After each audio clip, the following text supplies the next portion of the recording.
சிறுபான்மையினர் நலத்துறை அமைச்சராக பொறுப்பேற்ற பிறகு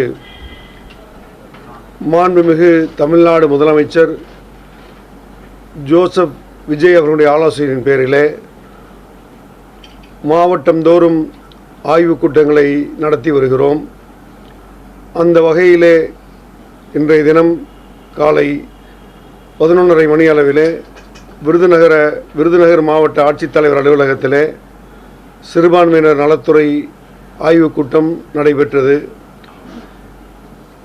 மாண்புமிகு தமிழ்நாடு தொழில்துறை அமைச்சர் கீர்த்தனா அவர்களும் மாவட்ட ஆட்சித்தலைவர் அவர்களும் பல்வேறு துறை சார்ந்த அதிகாரிகளும் அந்த ஆய்வுக் கூட்டத்திலே பங்கேற்றனர்.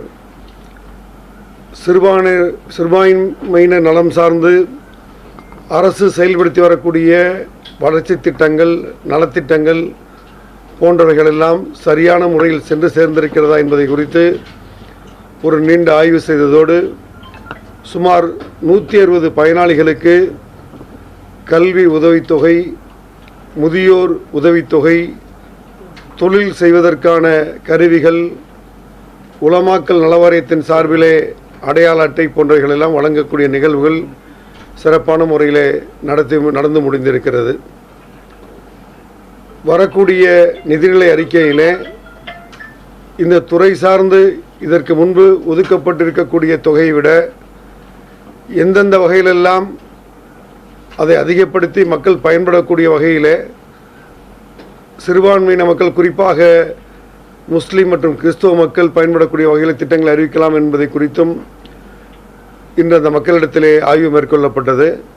அதன் அடிப்படையிலே இந்த பரிந்துரைகள் எல்லாம் அமைச்சரவை கூட்டத்திலும் மாண்புமிகு முதலமைச்சர்களிடத்திலும் எடுத்து கூறி வரக்கூடிய நிதிநிலை அறிக்கையிலே சிறப்பான திட்டங்கள் இடம்பெற இருக்கிறது. அதிலும் குறிப்பிட்டு சொல்ல வேண்டும் என்று சொன்னால், வரக்கூடிய 5 ஆண்டுகளுக்கு வெற்றி தமிழகம் என்ற தொலைநோக்கு திட்டம் 436 திட்டங்களை அறம், பொருள், இன்பம் என்ற தலைப்பிலே இந்த அரசு செயல்படுத்த இருக்கிறது. அந்த 436 திட்டங்களிலே குறிப்பிடத்தக்க அளவிலே இந்த சிறுபான்மை மக்களுக்கான திட்டமும் இடம்பெற இருக்கிறது. அந்த திட்டங்களை மேலும் சிறப்படை செய்யக்கூடிய வகையிலே இந்த ஆய்வுக் கூட்டங்களின் மூலம் பெறப்படக்கூடிய பரிந்துரைகள் நிச்சயமாக அமையும் என்பதை நேரத்தை தெரிவித்துக் கொள்கிறேன். அடுத்து நீங்கள் ஏதாவது கேள்வினா கேட்கலாம். நாட்களாக வந்துட்டு இஸ்லாமிய சிறைவாசிகள் முன்னாடி இருக்கக்கூடிய ஆட்சிகளும் சரி, மத்திய அரசும் சரி, எல்லாருமே கேட்டுட்டு இருக்கோம். இப்போ வரைக்கும் அவங்களை வந்துட்டு வெளியிடுறதுக்கான இன்னும் முயற்சியுமே இல்லை. தொடர்ந்து நீதிமன்றங்கள் அவங்கள வந்து வெளியிட சொல்லி அறிவுறுத்தி இருந்தும் சில விஷயங்கள் வந்து அவங்க வெளியிடாமல் இருக்கிறாங்க. கால் நூற்றாண்டுகளுக்கு மேலாக சிறையிலே வாடிக்கொண்டிருக்கக்கூடிய அந்த சகோதரர்களுக்கான விடுதலை முயற்சி தொடர்ச்சியாக பல்வேறு அமைப்புகளாலும் பல்வேறு அரசுகளாலும் மேற்கொள்ளப்பட்டு வந்து கொண்டிருக்கிறது. அந்த வகையிலே கடந்த சில ஆண்டுகளுக்கு முன்பு ஒரு சிறப்பு திட்டமாக ஃபர்லோக் எனும் திட்டத்தின் மூலம் 2 மாதம் பிணையிலே விடக்கூடிய ஒரு விடுப்பு அவர்களுக்கு கிடைத்து வந்தது. தேர்தல் நடத்தை விதிமுறை காரணமாக அது தடுத்து நிறுத்தி வைக்கப்பட்டிருக்க காரணத்தினால் அதை மீண்டும் செயல்படுத்தும் விதமாக சட்டத்துறை அமைச்சரிடம் நேற்றைய தினம் கோரிக்கை விடப்பட்டிருக்கிறது. கடந்த 10 தினங்களுக்கு முன்பு மாண்புமிகு தமிழ்நாடு முதலமைச்சர் அவர்களை சந்தித்த இந்திய யூனியன் முஸ்லீம் லீக் தலைவர் பேராசிரியர் காதர் மொஹிதீன் அவர்கள் தலைமையிலான குழுவும் இதற்கான வேண்டுகோளை விடுத்திருக்கிறது. வரக்கூடிய நாட்களிலே அந்த பிணையை கிடைப்பதற்கு இந்த அரசு முழு முயற்சி எடுத்து வருகிறது. அது மாத்திரமல்லாமல் அவருடைய நிரந்தர விடுதலைக்கான முயற்சிகளும் இந்த அரசால் மேற்கொள்ளப்பட்டு வருகிறது. 70 ஆண்டுகளாக தமிழகத்தை வந்து சினிமா துறையை சார்ந்தவர்கள் தான் ஆண்டுகிட்டு இருக்கிறாங்க அப்படின்னு சொல்லி பாஜகவோட சைடு ஒரு கருத்து வச்சுக்கிறாங்க. இந்த கருத்து எப்படி பார்க்குறீங்க? இல்லை, எந்த துறையின் மூலமாக இந்த நாடு ஆளப்படுகிறது, யார் ஆளுகிறார் என்பதெல்லாம் கருத்தல்ல, எப்படி ஆட்சி நடைபெறுகிறது என்பதுதான் முக்கியம். அந்த வகையிலே திராவிட ஆட்சி காலம், காங்கிரஸ் ஆட்சி காலம் நடந்து முடிந்து தற்போது மாண்புமிகு ஜோசப் விஜய் தலைமையிலான ஒரு ஆட்சி நடைபெறுகிறது. மாற்றத்தை விரும்பி மக்கள் வாக்களித்து ஒரு புதிய அரசை தேர்ந்தெடுத்திருக்கிறார்கள். இந்த புதிய அரசும் பல்வேறு தொலைநோக்கு திட்டங்களோடு செயல்பட தொடங்கி இருக்கிறது. வரக்கூடிய நிதிநிலை அறிக்கையிலே அவர்கள் செயல்படுத்த இருக்கக்கூடிய திட்டங்கள் இந்த நாட்டை லஞ்சமில்லாத வகையிலே, ஊழலில்லாத வகையிலே பல்வேறு செயல் திட்டங்களை வகுக்க இருக்கிறது. நிச்சயமாக அனைத்து மக்களும் விரும்பக்கூடிய ஆட்சியாக நிச்சயமாக இருக்கும். அதுபோன்ற சினிமா துறை மூலம் வந்தவர்கள் என்ற போன்ற விமர்சனங்களை எல்லாம் புறந்தள்ளுவதே சரியாக இருக்கும். சிறுபான்மையினர் மக்களின் பொருளாதார மேம்பாட்டிற்காக புதிய திட்டங்கள் ஏதும் பரிந்துரைப்பீங்க முதலமைச்சர்? இந்த அறம் பொருள் இன்பம் என்ற தலைப்பில் 436 திட்டங்களில் சிறுபான்மையினருக்காகவும் குறிப்பிடத்தகுந்த திட்டங்கள் இடம்பெற்றிருக்கிறது. அதை மேலும் செழுமைப்படுத்த வகையிலே செம்மைப்படுத்தக்கூடிய வகையிலே நாங்கள் ஆய்வுக் கூட்டத்தை நடத்தி வருகிறோம். அதனுடைய பரிந்துரைகளை நிச்சயமாக மாண்புமிகு முதலமைச்சரிடத்தில் எடுத்து வைக்கப்படும். நிச்சயமாக சிறுபான்மை நலன் சார்ந்து பல்வேறு அறிவிப்புகள் நிச்சயமாக வெளிவரும்.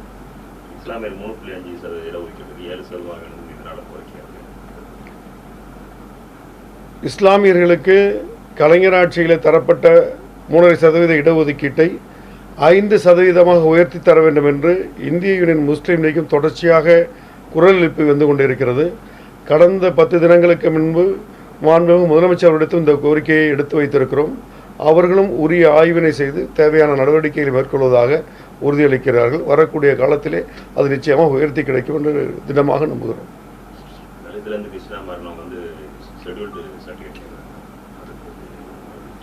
இல்லை, மதமாற்றம் குறித்து அவர்கள் தலித் மக்கள் அவர்கள் விரும்பி கிறிஸ்தவத்தையோ இஸ்லாத்தையோ ஏற்றுக்கொள்கிறார்கள்.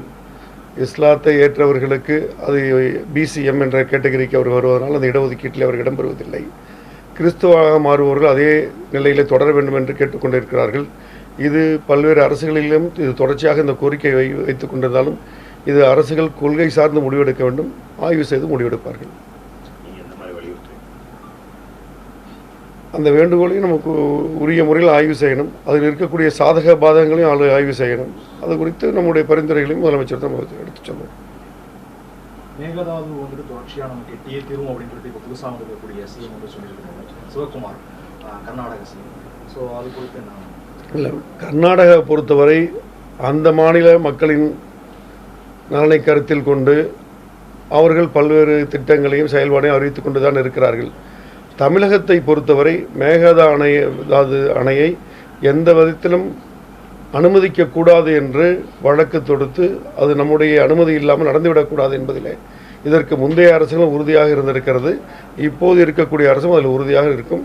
அதை எந்த விதத்திலும் அனுமதிக்க இந்த அரசு அனுமதிக்காது.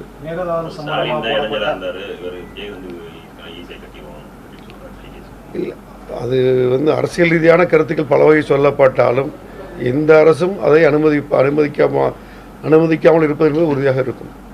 மேகதாது சம்பந்தமா உச்ச நீதிமன்றமும் சரி உயர் நீதிமன்றமும் சரி போடப்பட்டிருக்கக்கூடிய வழக்குகள் அனைத்தையும் வந்து தள்ளுபடி செய்திருக்காங்க. அதாவது தமிழ்நாடு சார்பாக போடப்பட்டிருக்கக்கூடிய எல்லா வழக்குகளையும் வந்து தள்ளுபடி செஞ்சிருக்காங்க. அது உங்களுக்கு ஒரு சாதகமாக அமையுமா? இல்லை, எப்படியோ அது என்னவா இருந்தாலும் மேகதாது அணையை கட்டுறதுங்க ஒரு முடிவு எடுக்கும் பட்சத்தில் தமிழகத்தினுடைய கருத்தை கேட்காமல் தமிழகத்தினுடைய சாதகமான பதில் கிடைக்காமல் அது நிச்சயமாக அவர்கள் கட்ட இயலாது என்பது நிலைப்பாடு.